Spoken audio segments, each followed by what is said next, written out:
வணக்கம். மாலை முரசு செய்திகளை விரிவாக பார்ப்பதற்கு முன்பாக முதல் தலைப்புச் செய்திகளை பார்க்கலாம். சென்னை ராயப்பேட்டையில் தாவேகா சார்பில் நடைபெற்ற நோன்பு திறக்கும் நிகழ்ச்சி. அரசின் தலைமை ஹாஜி முன்னிலையில் நோன்பு கஞ்சி குடித்து நோன்பு திறந்தார் விஜய்.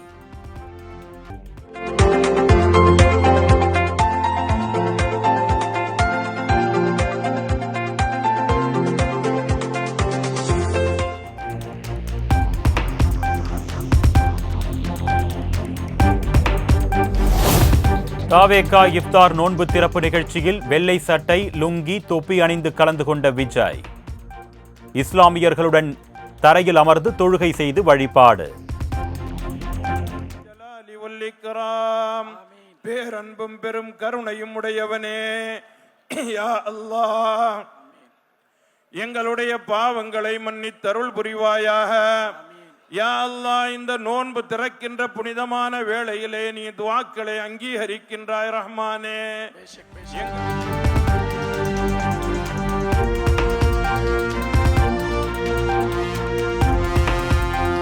இஃப்தார் நோன்பு நிகழ்ச்சியில் பங்கேற்ற பின் திறந்தவெளி வாகனத்தில் சென்ற தாவேகா தலைவர் விஜய். தளபதி தளபதி என்று தொண்டர்கள் முழக்கம்.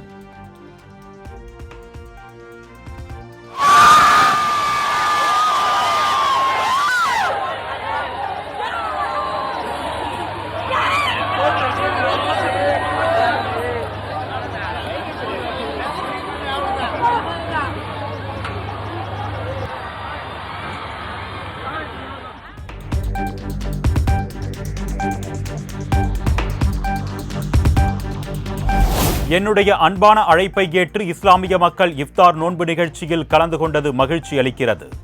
தாவேகா தலைவர் விஜய் இஸ்லாமியர்களுக்கு நன்றி.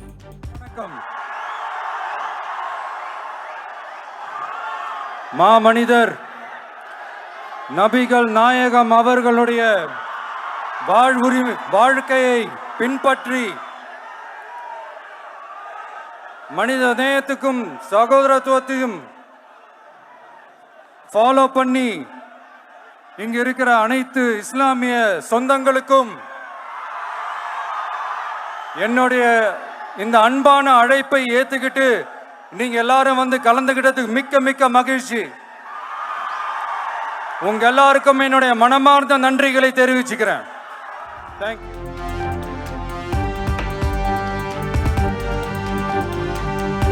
எல்லை தாண்டி மீன்பிடித்ததாக இலங்கை கடற்படையால் கைது செய்யப்பட்ட பாம்பன் மீனவர்கள் 14 பேரும் வரும் 14ஆம் தேதி வரை நீதிமன்ற காவல்.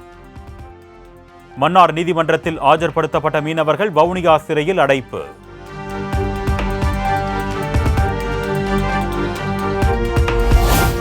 இலங்கை கடற்படையினரால் கைது செய்யப்பட்ட தமிழ்நாடு மீனவர்களையும் அவர்களது படகுகளையும் விடுவிக்க உடனடியாக நடவடிக்கை எடுக்க வேண்டும். மீனவர்கள் மீண்டும் கைது செய்யப்படுவதை தடுக்க தேவையான தூதரக வழிமுறைகளை மேற்கொள்ள வலியுறுத்தி வெளியுறவுத்துறை அமைச்சருக்கு முதலமைச்சர் மு.க. ஸ்டாலின் கடிதம்.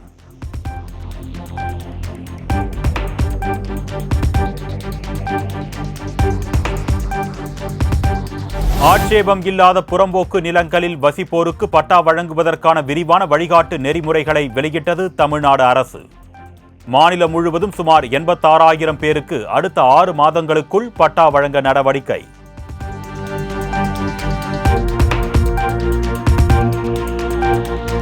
போகிற போக்கில் மிதித்து தள்ளிவிடுவேன், எனக்குள் ஓடுவது அதிமுக ரத்தம், உன் உடலில் ஓடுவது என்ன ரத்தம்? அதிமுக முன்னாள் அமைச்சர் மாஃபா பாண்டியராஜனுக்கு முன்னாள் அமைச்சர் ராஜேந்திர பாலாஜி மிரட்டல்.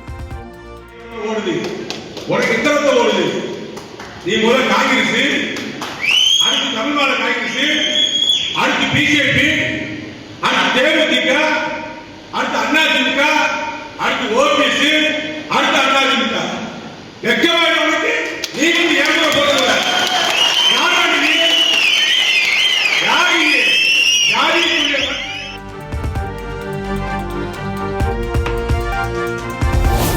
தேசிய ஜனநாயக கூட்டணியில் யார் முதலமைச்சர் என்பதை பேச வேண்டிய நேரத்தில் பேசுவோம். பாஜகவுடன் கூட்டணி அமைப்பதற்காக தவம் கிடப்பதாக அதிமுக குறித்த கேள்விக்கு அண்ணாமலை பதில்.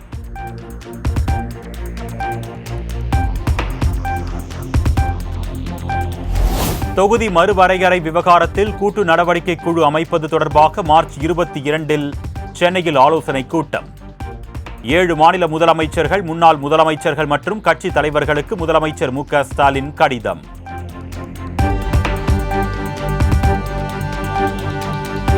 இந்தி திணிப்பை என்றும் எதிர்ப்போம், இன்னுயிர் தமிழை எந்நாளும் காப்போம். மக்கள் திரள் போராட்டங்களை நடத்த வேண்டிய தேவை ஏற்பட்டால் அதனை முன்னெடுப்போம் என்றும் திமுக தொண்டர்களுக்கு முதலமைச்சர் மு.க. ஸ்டாலின் கடிதம்.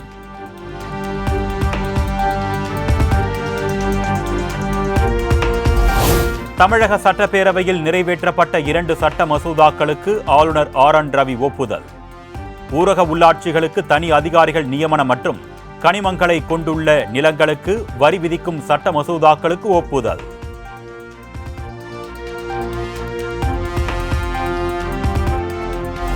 அனைத்து மாநில மொழிகளுக்கும் மத்திய அரசு முக்கியத்துவம் அளித்து வருவதாக உள்துறை அமைச்சர் அமித்ஷா திட்டவட்டம்.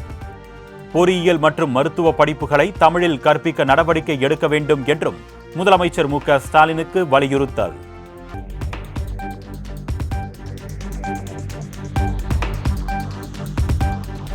உள்துறை அமைச்சர் அமித்ஷாவை வரவேற்று ராணிப்பேட்டையில் ஒட்டப்பட்ட போஸ்டர்களால் பரபரப்பு. இந்தியாவின் இரும்பு மனிதரே என்ற அடைமொழியுடன் அமித்ஷாவின் புகைப்படத்திற்கு பதிலாக திரைப்பட இயக்குனரும் நடிகருமான சந்தான பாரதியின் புகைப்படம் இடம்பெற்றிருந்ததால் சர்ச்சை.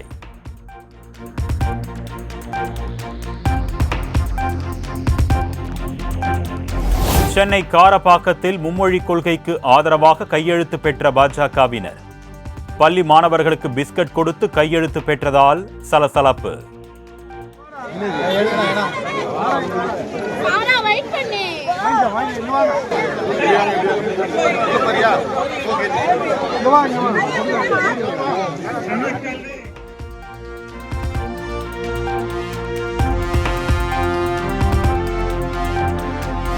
மத்திய அமைச்சர் அமித்ஷாவுக்கு பதில் சந்தான பாரதியின் படத்துடன் போஸ்டர் ஒட்டிய விவகாரம்.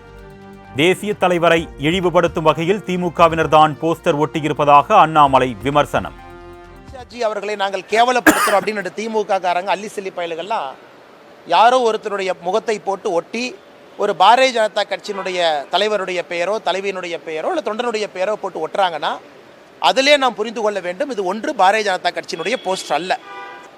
ஒரு தேசிய தலைவரை போஸ்ட் ஒட்டித்தான் அவர்கள் நாங்கள் கேவலப்படுத்துவோம் என்று நினைத்தால் திமுக தன்னை கேவலப்படுத்தி கொண்டிருக்கிறது. அதனால் காவல்துறையிட்ட சொல்ல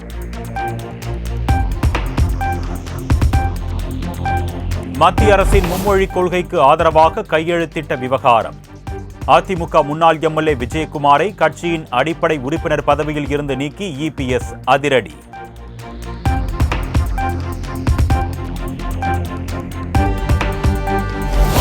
பள்ளி அருகே நின்று கொண்டு மாணவ மாணவிகளிடம் கட்டாய கையெழுத்து பெறும் பாஜக நிர்வாகிகள் மீது கடும் நடவடிக்கை எடுக்கப்படும். பள்ளி கல்வித்துறை அமைச்சர் அன்பில் மகேஷ் எச்சரிக்கை. ஸ்கூலுக்கு வாசலில் நின்றுட்டு ஒரு போர்டை வச்சுக்கிட்டு போகிற ஸ்கூல் உள்ளுக்கு போகிற பிள்ளைங்கள்லாம் கையை பிடிச்சி இழுத்து இந்த கையெழுத்து போடு அப்படின்னு சொல்கிறதெல்லாம் ஒரு துறையின் அமைச்சராக நான் வன்மையாக இதை நான் கண்டிக்கிறேன். நீங்கள் ஒவ்வொரு இடத்துலையும் நீங்கள் கையெழுத்து வாங்க போகும்போது அவங்களா வந்து போட்டாங்க, போடுங்க, நாங்கள் அது யாரும் நாங்கள் தடுக்கலை. ஆனால் போகிற பிள்ளைங்களா வா இங்கே வந்து கையெழுத்து போடு அப்படின்னு சொல்கிறது அப்படிங்கிறதே வந்து பள்ளிக்கூடத்துக்கு நுழையக்கூடிய எங்களுடைய பிள்ளைகளை வந்து நீங்கள் வந்து த்ரெட்டன் பண்ணுறக்கூடியதாகத்தான் இது அமைகிறது. துறையின் அமைச்சர் என்கிற வரையில் மிகப்பெரிய கண்டனத்தை நான் தெரிவிச்சுக்கிறேன். சார் இப்போ பார்த்தீங்கன்னா சார் இப்போ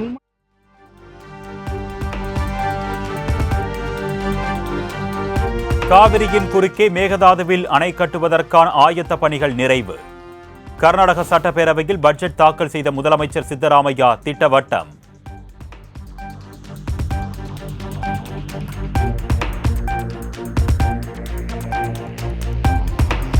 மேகதாதுவில் எந்த கொம்பனாலும் அணை கட்ட முடியாது. அணைக்கான ஆயத்த பணிகள் நிறைவடைந்து விட்டதாக சித்தராமையா அறிவித்த நிலையில் தமிழக நீர்வளத்துறை அமைச்சர் துரைமுருகன் திட்டவட்டம். சட்டம் நம் பக்கம் இருக்கிறது, நியாயமும் நம் பக்கம் இருக்கிறது. அதே சிவகுமார் 3 நாளைக்கு முன்னாடி சொல்றாரு.